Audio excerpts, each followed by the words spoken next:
Good afternoon, everybody. Today is Saturday, April 4th, 2020. You are watching or listening, depending on your venue, to another edition of Forward Maryland. I'm Bill Woodcock. I'm Jason Booms. And Katya Fort Roden, unfortunately, is unable to join us today. So we wish Katya well and a happy weekend. Jason, how is your weekend going so far? Swimmingly. Just living that quarantine life. Journeyed all the way out to the far hinterlands of the place they call CVS. That was really exciting. Saw some non-quarantine squirrels along the way, and that's kind of my highlight. Was this the CVS in your home village? Yes, Wild Lake's very own. Where, by the way, only 2 people filed for the Wild Lake community board. So there's 3 people that need to submit their applications in Wild Lake. If any listeners from Wild Lake are there are some opportunities to serve on the village board. Now you yourself are a former Wild Lake Village board member. Are you considering this possibility? Twice before, and no, I am not. Thank you for asking, though. Well, I figured so my weekend so far has been intriguing. I have not yet set foot off of my property, not out of fear to, but I have the most frequently asked question I've gotten today, which is in fact by several people, is what sort of mask are you going to wear? So I'm not sure why there's this curiosity today. I mean, I know why, but now people are using their creative skills. Makes me wish I'd have paid attention to those safety scissors they gave me in first grade. I'm expecting to have my first sighting of a Bane-inspired mask in the next 7 days. That's my prediction. They sell those. I mean, motorcyclists have masks that they put over their face that has like the Bane mask, or a skeleton, like a lower half of your skull, and things like that. High fashion in such times. Indeed. So we are stopping the spread, but we are also continuing to inform the community. And on that very poorly formed segue, we would like to introduce Antonia Watts, who is a candidate for Howard County Board of Education in District 2. Antonia, welcome, and thank you for tolerating that foolishness the last couple minutes. Thanks for having me, and I barely knew it was Saturday today, so I appreciate that.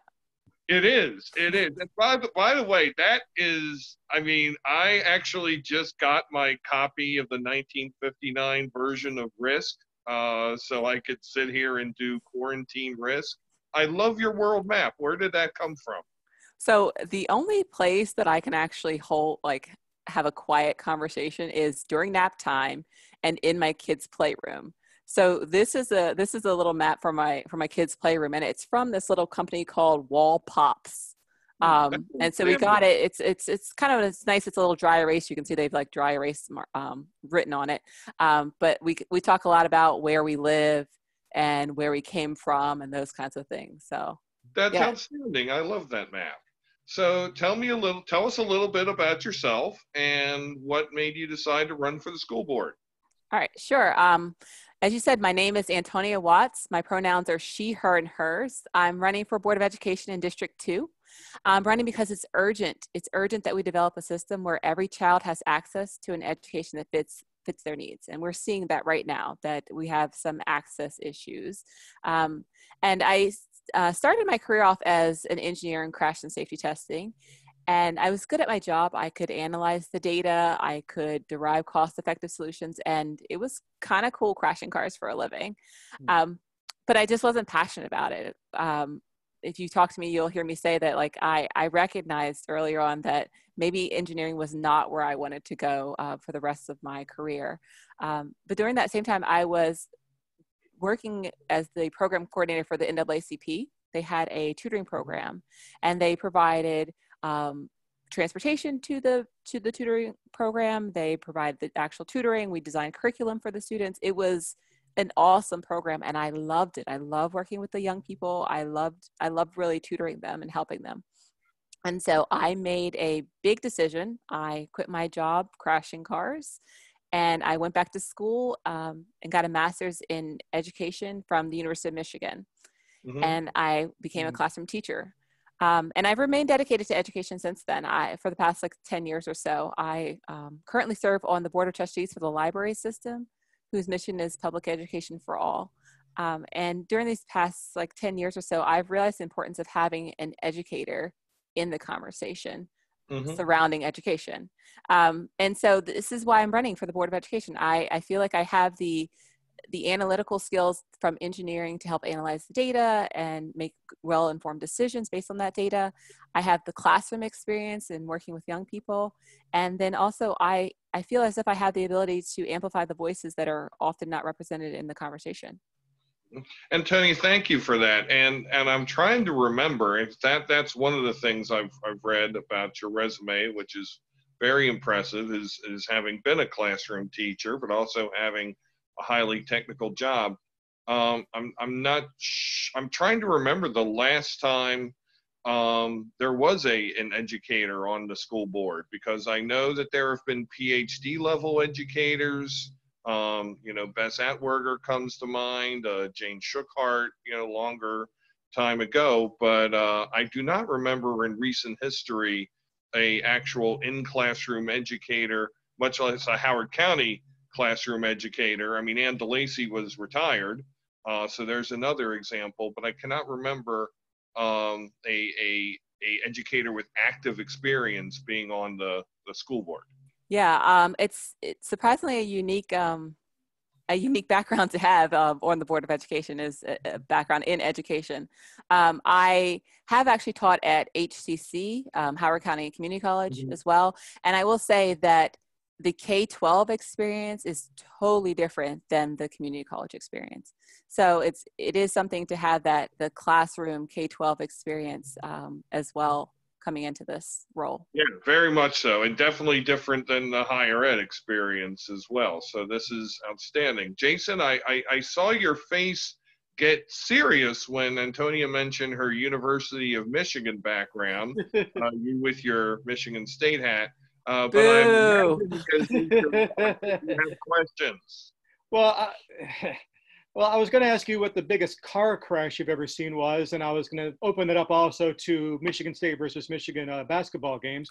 But so from your previous experience, what was your most exciting story from that part of your life? Well, I will say that it's all of them are pretty exciting, but I really like seeing the really big, the big vehicles, like the big trucks crash into the wall. That's a lot of power. So the Toyota Tundra, that's the company I work for, Toyota, watching the Tundra smash into the wall it's just a powerful experience. And you're standing, behind like a little bit of glass. You can actually feel the impact of the cars going into the wall. So that was exciting. Mm-hmm. And I was just curious as well. Just think about your experience as an educator, and how long have you been in the classroom? I've been in the classroom since 2011. 2011 is when I got my master's. Cool, great. Yeah, because my wife's an educator. She now serves she's going to be becoming a principal intern in Montgomery County Public Schools shortly. So I was just curious as to what do you think has been missing from recent boards regarding having an educator serving in that capacity? Is there a particular issue or a particular just focus or voice that you feel is not being heard by not having an educator there? Yeah, I think what's missing from the conversation is what the policy decisions boil down to once they hit the classroom level. It's kind of easy to speculate what you think that would look like, but if you haven't been there before, if you don't know what it feels like to teach one more student in the classroom, to teach two more students in the classroom, as we were talking about these classroom size increases, it's hard to speculate. It's from a teacher's perspective, it's an exponential change. It almost feels that way, to add another body, to figure out where they're going to sit, to reconfigure your classroom, to have another desk in there. I've taught classes of 36. I've had students sit at my desk as a teacher. So, it's hard to appreciate when you've never had that firsthand experience. Mm-hmm. Mm-hmm. So Antonia, a question I'm going to have, and some of these are going to be very similar questions to ones that I've asked in other interviews, but until the virus shut us down and we were barreling towards the April 28th primary, that the topic of the year in Howard County education was redistricting.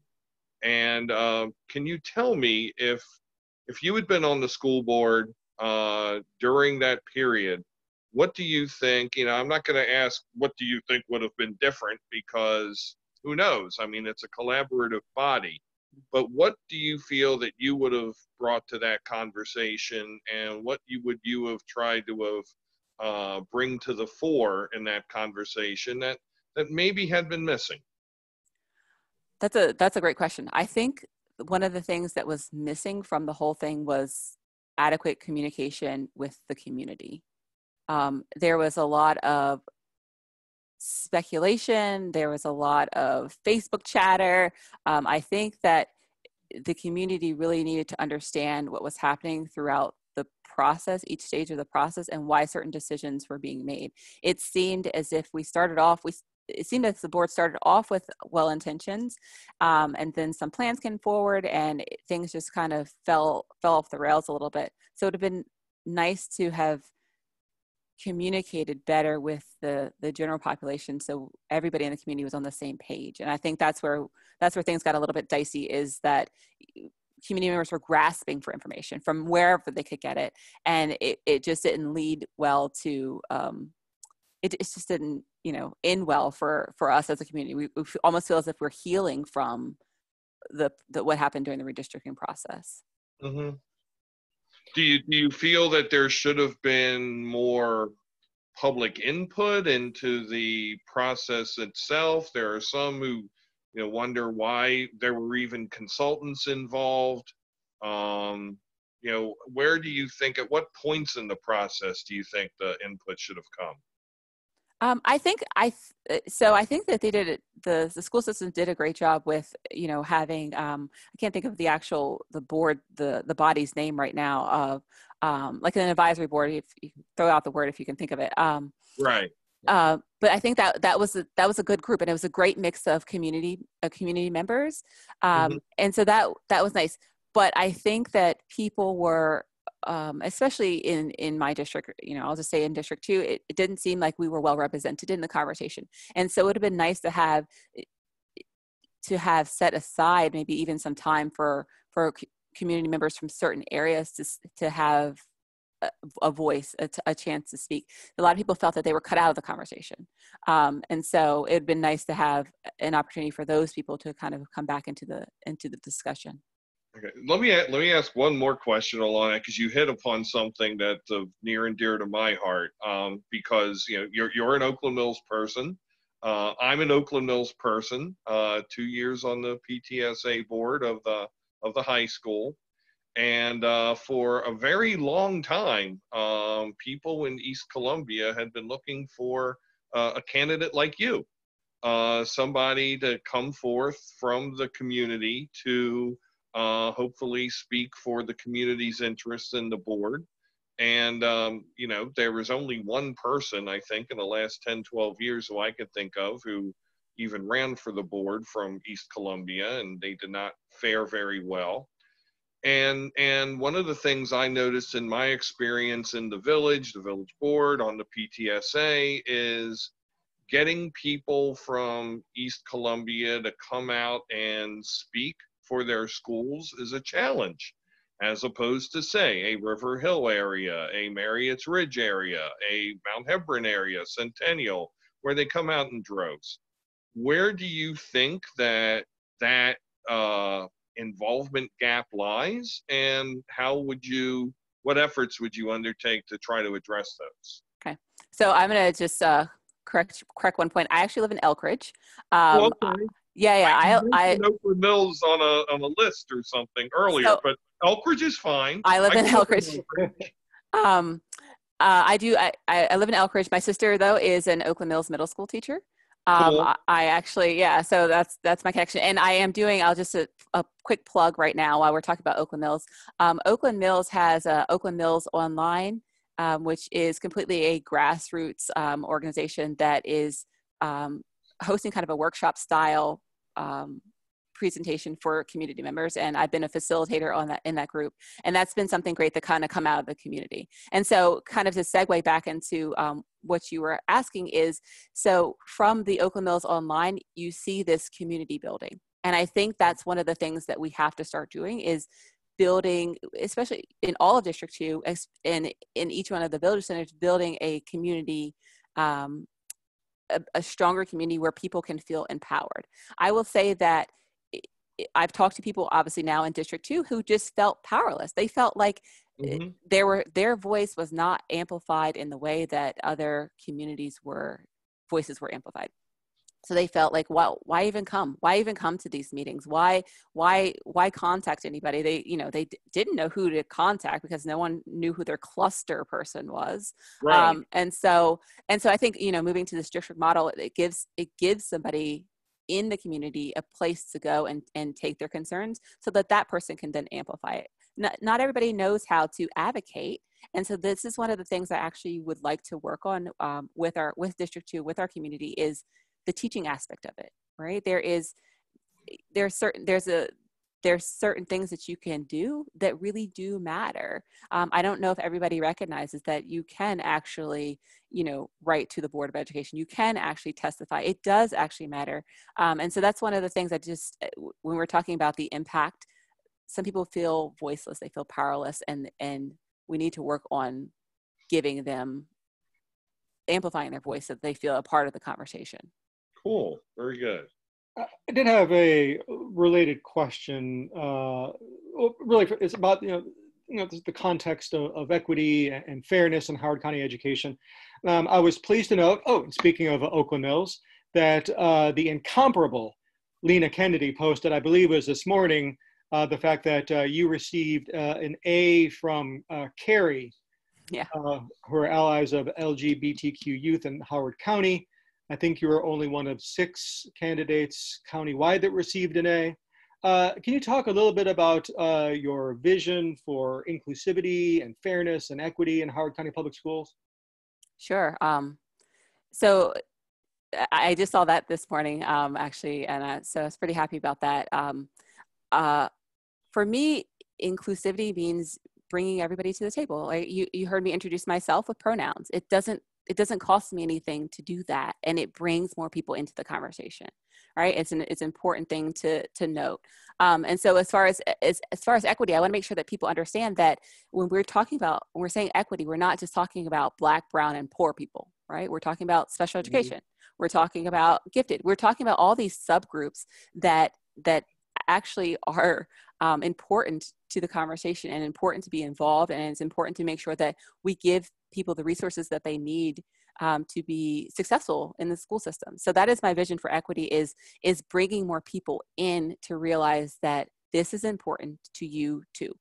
And so I also talk about, I testified for the county board, county budget. And one of the things I talked about kind of under this vein of equity is, or inclusivity, is my son was a part of the rec program. So for those who don't know, it's an inclusive program, preschool program that's run through the school system.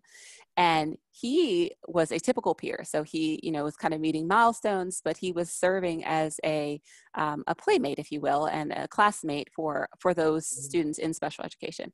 And he benefited. It wasn't just for the students that he was playing with or learning with. He actually benefited from being in this inclusive model, this inclusive environment. And so I think that's really one of the things that I'd like to point out to people, is that when one group does better, we all do better. Mm-hmm. And that's one thing I've noticed too, in talking about sort of online dialogues. It seems there's been a great deal of hostility vented towards folks that were proponents of redistricting, that have different takes on the meaning and the salience of equity. sort of thinking ahead, say that you are elected to this next board and you still see that level of rancor persist, what do you think the best way of community, or of, you talk about, bringing folks together to the table. What's the best way you think of having reasonable conversations in such unreasonable times where dialogue seem to go off track very easily? Well, that's tough. So I think one of the things that usually brings people in is finding a common thread. So we're going to have to find a common place for us to start our discussion off.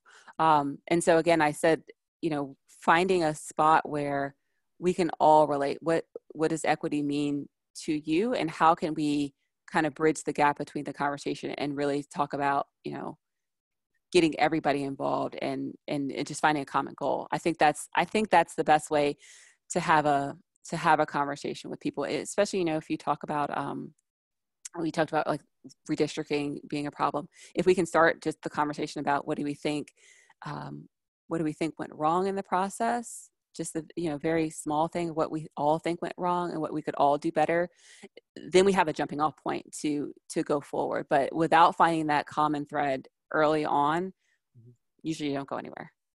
Mm-hmm. So let me kind of pick up on that thread and take it in a little bit of a different direction, because something that I think hinders and impedes that open communication going on is the infusion of politics. And I was very impressed by your own website, where next to your beautiful picture on the front page, you had check marks of being teacher, parent, few other things, and then an X next to politician. You're I believe one of only two candidates in the race for District 2, so you'll go through into there's three. There's three, so right? that's 2 for 2. I have screwed this up. So there is Larry Pretlow and who else? James Cecil. James. Oh, Cecil. Okay, James. I am so sorry. I forgot James Cecil. I should not have.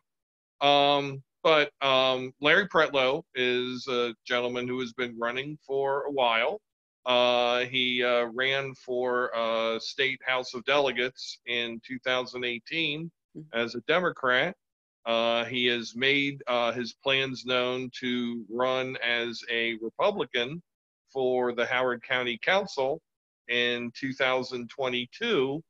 And, there's already a lot of discussion and stuff going on about how the Board of Education race is supposed to be nonpartisan and free from partisan influence. Yet, of course, people who are active in partisan politics, become involved in candidates' campaigns.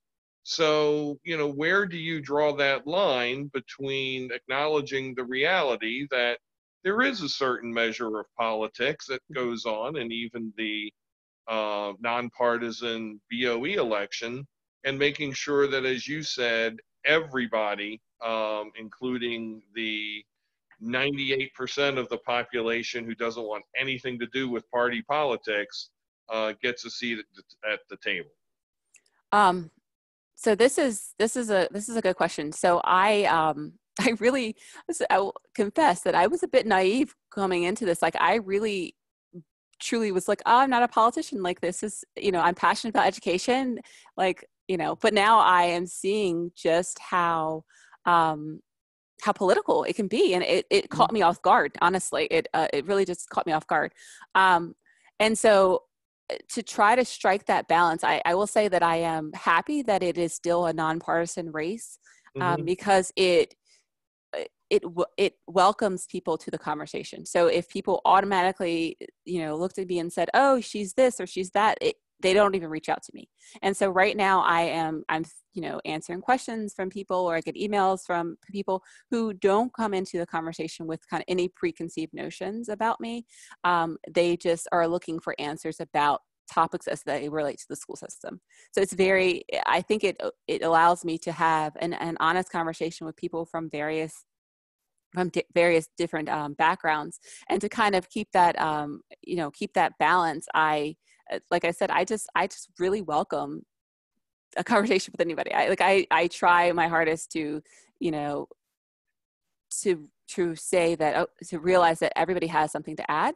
And so and that's just kind of the way I've been, you know, I've been navigating this process. So it has been an unfortunately painfully short time that you were able to do personal campaigning in the community. But so then my understanding of what your campaign approach is, and certainly was when we could involve the public, is leave no stone unturned, and everybody has value, is what I'm hearing.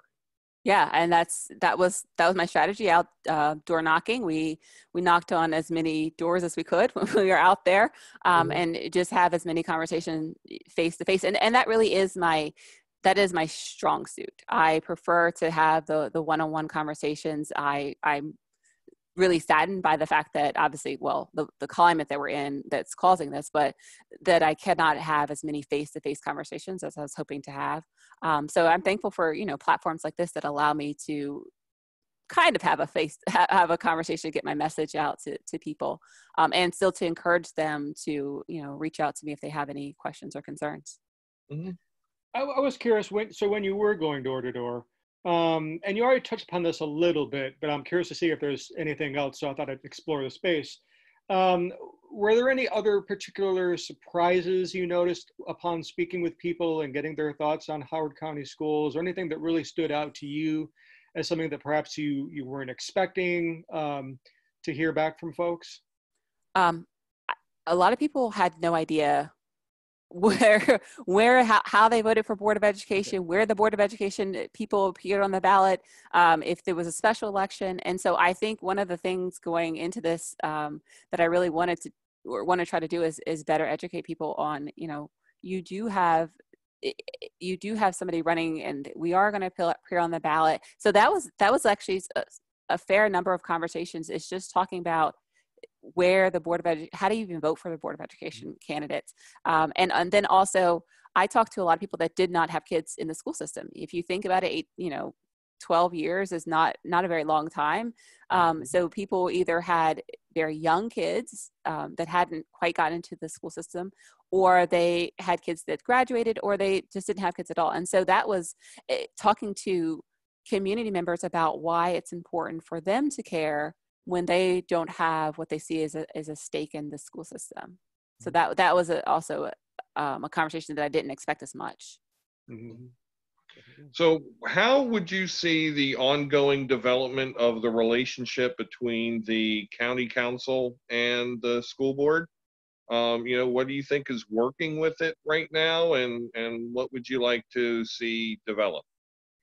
So I think what's working is the frequency in which they meet. They meet, I think, twice a month. And so I think that's helpful to already kind of build a relationship there.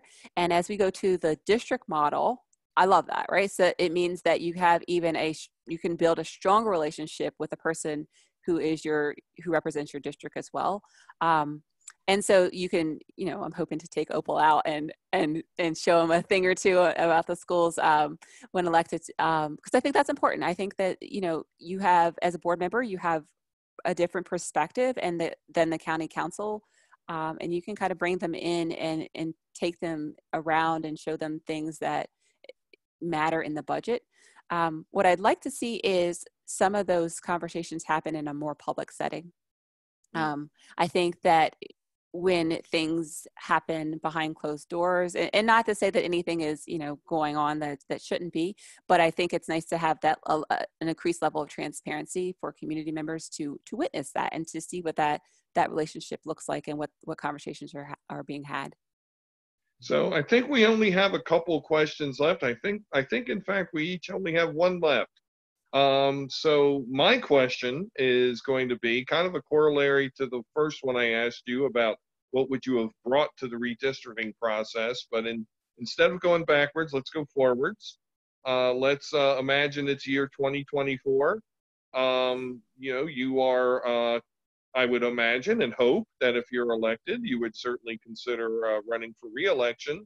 And if you did find yourself in that position, what would you like to have said well, what would you like to be saying? Oh my God, the tensing of this question. What would you like to say in 4 years from now would be why people should vote to reelect you? What is it you would have liked to have looked back at on your crowning achievements? I think one of the things I want people to have, the takeaway from me, is that I was a staunch advocate for them, and I was always willing to educate them in the process, that they learned so much about what was happening in the process because I was there, because I'm passionate about education and I'm an educator myself, that I was always looking to get people involved, make sure they were informed, and bring people to the table. Terrific. Jason, I think I'm leaning it to you to wrap us up. Oh, God. I think that my question I was about to ask has largely been asked and answered, but I'll see if there's anything else left. This is a question I like to ask any candidate seeking any public office to really get a very crystallized sense of them. So think about it, if you will, as a one-sentence elevator speech. So if you're back to knocking on someone's door, and maybe you're familiar with the question, but so if you're back to knocking doors and someone threw open their door and ask you the question, "What's your deal?" What would you say to them? I always go back to I'm running for Board of Education because I am absolutely passionate about education. I made that shift about 10 years ago, and I've stuck with it. I've always strove to be involved in education. I have the analytical background from engineering to look at the data, analyze the data, and make data-driven decisions. And then also I am an advocate for members of my community. I know that I'm not looking to speak for people. I am looking to amplify their voices in the conversation. So that's my deal. That's a good deal. A new deal. So, Antonia, thank you so much for joining us today. This has been a really wonderful experience. So, hopefully, at some later point, we will be able to chat again. All right. Thanks so much for having me. Our pleasure. And this brings to a close this actual 100th episode of Forward Maryland. So we have hit an auspicious milestone. We will celebrate at some point in the future. I think it's probably best to celebrate and do an official shindig when again shindigging is allowed. Also, I'd like to take 2 very quick timeouts to recognize the 52nd anniversary of the loss of Dr. Martin Luther King Jr., which was today, and also to send best wishes to the former Lieutenant Governor Kathleen Kennedy Townsend on the recent loss of her daughter and grandson. Jason, anything in closing? I've got nothing today. All right. Well, thank you, everybody. And you have been watching or listening to Forward Maryland. Our next edition will be on Tuesday, April 7th. I had to pay attention to the day and date there, as we will be interviewing Erica Strauss-Chaveria, who is a teacher in Howard County doing great things that you'll learn more about. She actually was in today's Baltimore Sun, so you'll learn more about her then. And then upcoming shows, April 9th will be Comptroller of Maryland Peter Francho, and Monday, April 13th, will be candidate for Board of Education in District 3, Jolene Mosley. And until then, my name is Bill Woodcock. Take care. Have a great day.